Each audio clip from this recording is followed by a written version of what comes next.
Ok, une méthode hyper simple que j'ai utilisée régulièrement dans ma vie et que je continuerai d'utiliser pour identifier les ennemis. Est-ce que ça veut dire qu'il faut être une personne méfiante? Non, mais les ennemis sont beaucoup plus proches de vous que ce que vous pensez. Les ennemis sont beaucoup plus proches de vous que ce que vous pensez, je vous le jure. Et vous le savez.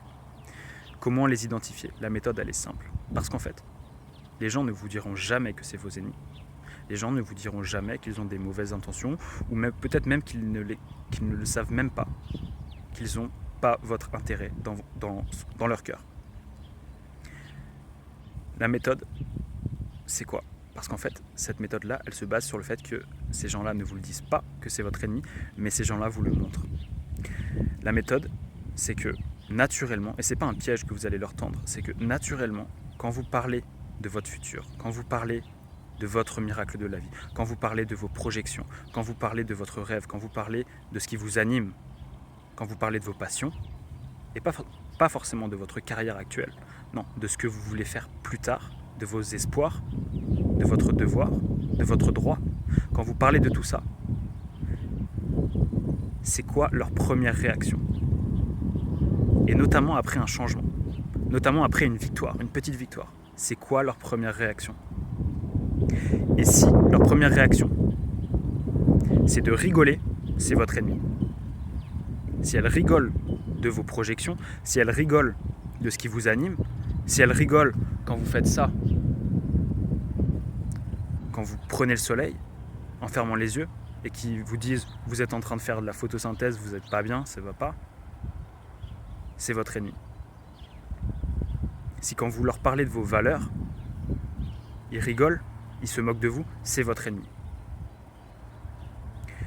S'ils vous donnent des choses négatives, s'ils vous disent c'est pas possible, mais même en vous disant subtilement que ce n'est pas possible, que ça va être compliqué, des choses comme ça, si cette première réaction c'est ça, c'est votre ennemi. Un vrai ami, un vrai allié,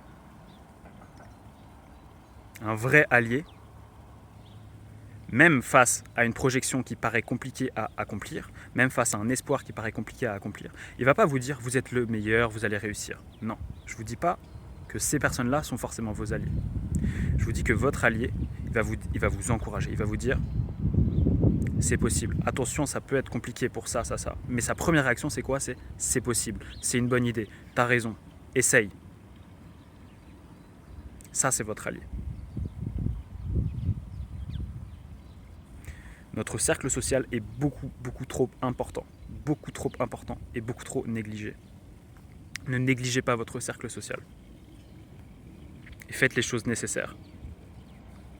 Si votre cercle social comporte un ou deux ou trop d'ennemis dont je viens de parler, des personnes simplement qui rigolent du fait que vous êtes bizarre, du fait que vos objectifs diffèrent de la norme, ciao. Faites, accomplissez, essayez. Vous allez voir la différence. Vous allez voir. On s'en fiche de ce qu'ils pensent, vos ennemis, parce que vos ennemis, ils seront en train de vous juger après. Laissez-les juger. Ils ne feront jamais mieux que vous. D'ailleurs, ils ne feront jamais. Vous faites.